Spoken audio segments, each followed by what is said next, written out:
for it floating around. I know that I watched it along with what was, at least by this morning, 70 million people. It's a moving video and a well-produced one at that. I will show you a clip of it. For 26 years, Kony has been kidnapping children into his rebel group, the LRA.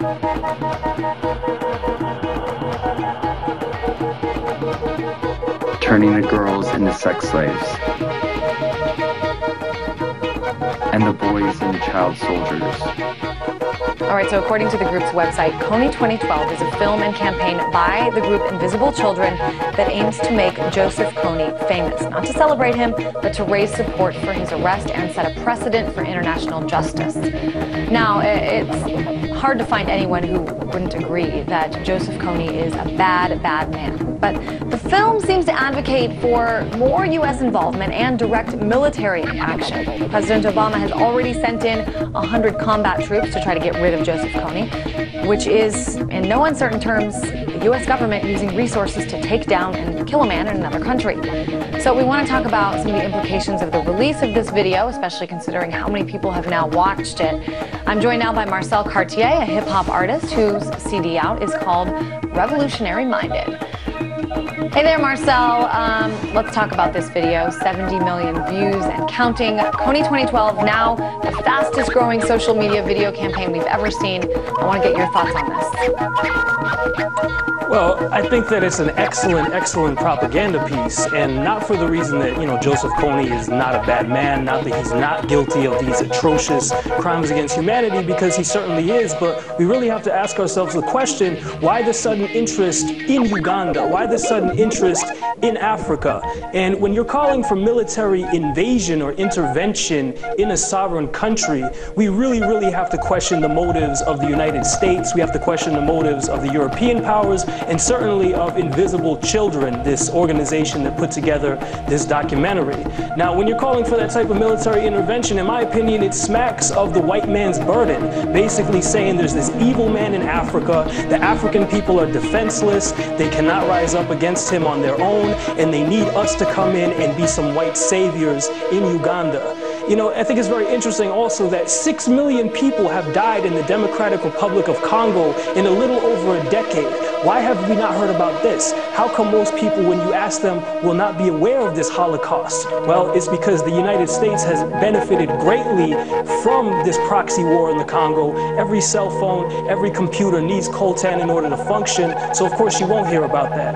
And I think we can learn a lot from the recent conflict in Libya, the recent NATO intervention there, about how to really address and put this in context. There was a humanitarian intervention in Libya, right? And what's the result of that? What's been the result for black Libyans, for example? We just saw last week video footage come out of black Libyans being thrown in zoos and being forced to eat the old Libyan flag by these so-called rebels, these darlings of the West. So the United States has no concern. Marcel, just because you just brought up like several interesting points, so let's look at Libya. And a lot of people, and at the beginning of your answer, you said, you asked the question, why do people all of a sudden care about Uganda? And I think sort of another aspect of this story is the social media aspect, is, they care about it because they saw it on Facebook. They didn't see stuff about it on Facebook before. Now that they have, they care. But this is interesting because in Libya, there's oil. There is a U.S. interest in getting involved in making sure that territory, that country is stable, and whatever that means to whomever. But So talk about this. I mean, there's no interest that we know of for the U.S. to get involved in Libya, in Uganda, and yet, President Obama has already sent troops, and this film, the goal of this film is to try to get more. Talk a little bit about that. I mean, do you think there is, in fact, a U.S. interest? Most definitely. I mean, it's no coincidence that just a couple of years ago, oil was discovered in Uganda. But also a key component of this is the People's Republic of China. And this has to do with the entire world context at the moment. For example, the U.S. is very interested in knocking down the Syrian government. They're very interested in knocking down the Iranian government after Syria. Syria is basically the domino they have to take out to get to Iran. But the U.S., and if you look at Obama, he's really talking more and more about the U.S. being a Pacific power, which means after Syria and Iran, they can go for China, possibly Russia as well in that final showdown, because they want a unipolar world. They want this world to continue. But China has a lot of contracts in Africa. China has become a very appealing partner for a number of African countries because it's not involved in Africa in the same parasitic way that the United States is involved, or that these multinational corporations from Europe are involved. They actually provide much better terms, which is really more about mutual cooperation. So I think it has a large part to do also with countering China's growing influence in Uganda and throughout Africa. That's an interesting argument. I haven't heard that one yet. What do you think? I mean, if the U.S. did stay on top of this and decide to get more involved, what impact do you think it could have in terms of bringing stability to what is very much right now a conflict-ridden country?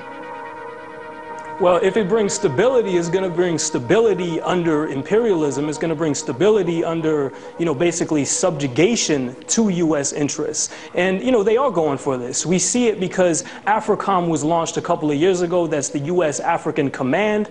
They make it very clear that, in fact, they are very interested in having a deeper role in Africa. Of course, everything gets clouded in humanitarian rhetoric, that they're doing things for the people of Africa. In reality, the United States has never intervened anywhere on the face of the planet for the interests of the masses of people. There's always a geostrategic, a geopolitical reason for their involvement. Same thing in Uganda. I mean, it's just going to continue to bring plenty of misery to the people there. And here's another very important fact. The United States, they work hand in hand with the Ugandan government, which is itself accused of major crimes against humanity, which is a point about the Kony 2012 video that wasn't pointed out. They showed a very one-sided view of things, but the Ugandan government is involved in putting the Akoli people in concentration camps, all with the backing of the United States, of course. So any stability that's brought to that region is going to be a stability of exploitation and oppression. Marcel, we're almost out of time, but I do want to talk about some of the impact of this video. Again, as we said, 70 million people and counting have viewed it. And if you turn on the TV today, just about any of the cable networks, many of them were covering the story, and many of them were doing so in a pretty positive light. I want to show a quick clip that we saw on CNN from Piers Morgan. Let's be honest, if this happened in any other country, it would make world news. It's taken 26 years and 9 years of our work to say, this is important, these children's lives matter. And we need to get that. We need to understand that, and we are. We're waking up to that, and it's changing the world. So what do you think? I mean, is the mainstream media doing a good job of sort of painting this as a propaganda piece, or is it, not telling the whole story?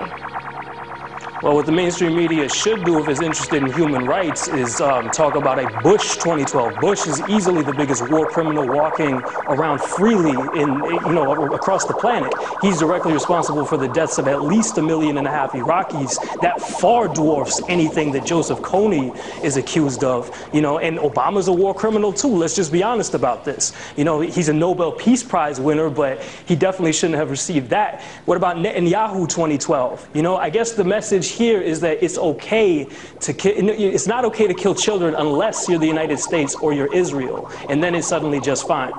All right, certainly some interesting perspectives there. Always good to have you on, Marcel Cartier, hip-hop artist.